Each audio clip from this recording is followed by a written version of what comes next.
네, 안녕하세요. 귀염둥이 친구들. 오늘은 아주 간단한 시 한 편을 보겠습니다. 천양이의 그 사람의 손을 보면 이라는 시를 우리가 배우게 될 텐데요. 내용은 어렵지 않으니까요. 여러분들 이 시가 과연 어떤 것을 말하려고 하는지 이 부분에 대해서 우리가 조금 더 깊게 생각해 봤으면 좋겠습니다. 이 시는 자유시 서정시입니다. 어, 형식이 자유롭고요. 그 다음에 개인의 감정을 노래한 것이기 때문에 이런 형식을 갖고 있고요. 그 다음에 성격은 교훈적이고 사색적이다. 자, 이거 한번 읽어보면서 왜 교훈적이고 사색적인지 한번 생각해 보도록 하겠습니다. 그 다음에 제재는 다양한 사람들의 손입니다.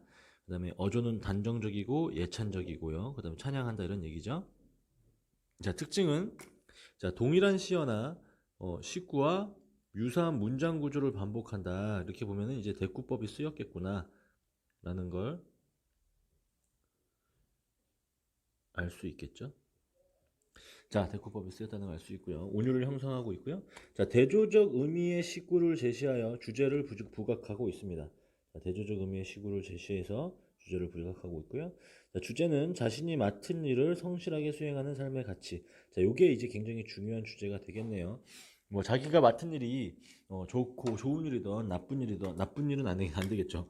뭐 거창한 일이든 작은 일이든 간에 성실하게 살아가는 그런 삶의 가치에 대해서 이야기하고 있는 작품이다라고 생각하면 좋을 것 같습니다. 자, 짜임을 보겠습니다. 자, 1년은 구둑 닦는 사람에게 빛이 나고요. 자, 2년은 창문 닦는 사람에게서 빛이 나고요. 3년은 청소하는 사람에게서 빛이 나고요. 4년은 마음 닦는 사람에게서 빛이 나고 그다음에 5년은 성자처럼 거룩하고 훌륭한 청소부 해가지고 이렇게 나와 있는데 시 내용을 보고서 다시 한번 얘기하도록 하겠습니다. 이 부분이 굉장히 중요해요. 해제를 한번 봅시다. 이 작품은 작은 일에도 최선을 다하는 삶의 소중함에 대한 깨달음을 표현하고 있다라고 했어요. 깨달음을 표현하고 있는 거죠. 자, 작은 일에도 최선을 다하는 삶의 소중함, 이것을 깨닫게 된 거죠. 화자는 우리가 흔히 보잘것없다고 여기는 것들에서도 빛이 난다고 하며 자칫 사소한 일을 하는 존재로 여겨질 수 있는 이들도 성자와 같은 존재임을 이야기하고 있다.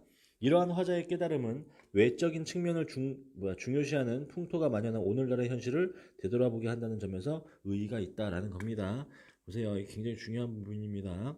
겉보기가 아닌 이제 속이 중요하고 그리고 어떤 것들을 하고 있느냐가 굉장히 중요하다 이렇게 생각하고 얼마나 열심히 사느냐 이게 굉장히 중요하다라는 그런 글이 되겠습니다. 본문 내용을 보도록 하겠습니다. 자, 1년부터 한번 볼까요?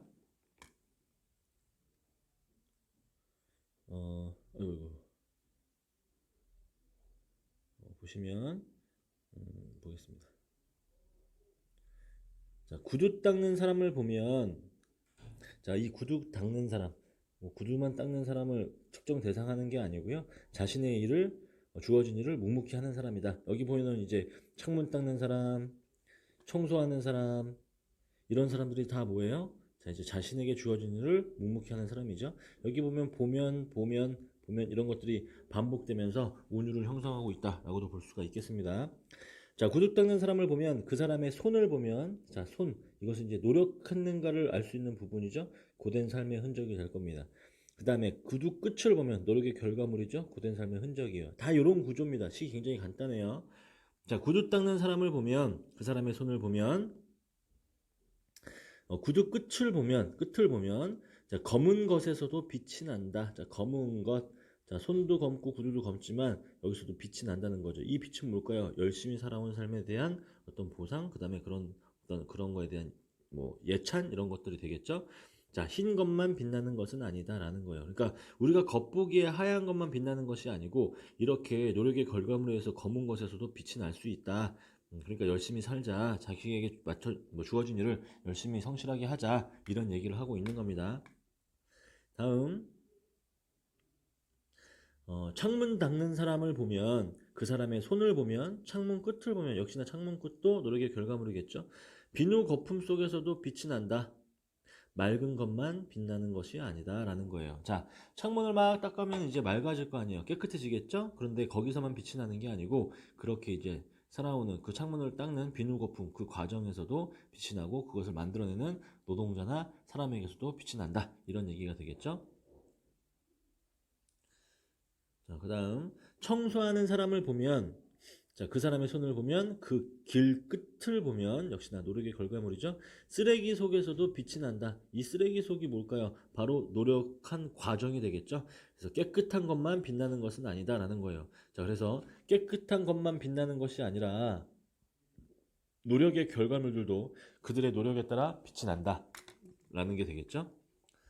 자, 이 다음에 조금 바뀌어서 자, 마음 닦는 사람을 보면 그 사람의 손을 보면 여기서 이 마음 닦는 사람은 여기 위에 있는 노력하는 사람, 청소하는 사람, 창문 닦는 사람, 구두 닦는 사람 이런 건데 다 여기 노력하는 사람이 강장 이제 통합이 됐다라고 생각하면 될 것 같습니다.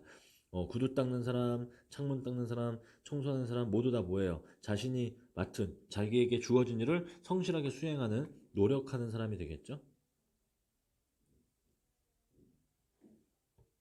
이런 사람들을 보면 자, 마음 끝을 보면 그 사람들의 마음을 보면 자, 보이지 않는 것에서도 빛이 난다. 고단한 삶이지만 진정하게 자아를 찾고 열심히 사는 모습. 자, 보이는 빛만이 빛은 아니다. 닦는 것은 빛을 내는 일. 자, 노력을 통해서 마음을 성찰하고 자신의 삶을 살아가는 것들. 자신이 열심히 노력해서 삶을 살아가는 게 이제 빛나는 길이다. 이런 얘기가 되겠죠. 그 다음에 마지막 성자가 된 청소부는 청소를 하면서도 성자이며 성자이면서도 청소를 한다라는 모습. 자, 대꾸법 방법법을 사용해 가지고 이제 표현을 하고 있는데 자, 마음을 성찰하고 노력하는 모습의 중요성을 강조하고 있다라고 합니다.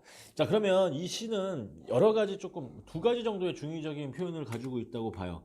그러니까는 뭐 삶에 대해서 삶이 아름답거나 빛나기 위해서 뭐 화려한 게 있을 필요는 없고 자기가 맡은 일, 주어진 일을 열심히 하는 거, 그리고 열심히 살아가는 거, 이게 이제 빛나는 길이 될 수도 있겠고, 또한 이제 자기의 어떤 마음을 다시 한번 되돌아보면서 자기가 이제 잘못된 시선으로 너무 겉만 보고 평가하는 건 아닌지 이런 거에 대한 반성 이런 것들도 이제 깨닫게 해주는 그런 작품이 된다고 볼 수 있겠습니다. 어려운 시는 아니니까요. 여러분들 이 안에서 어떤 의미가 있는지 다시 한번 생각해 봤으면 좋겠습니다. 간단하게 이 정도로 하도록 하겠습니다. 감사합니다.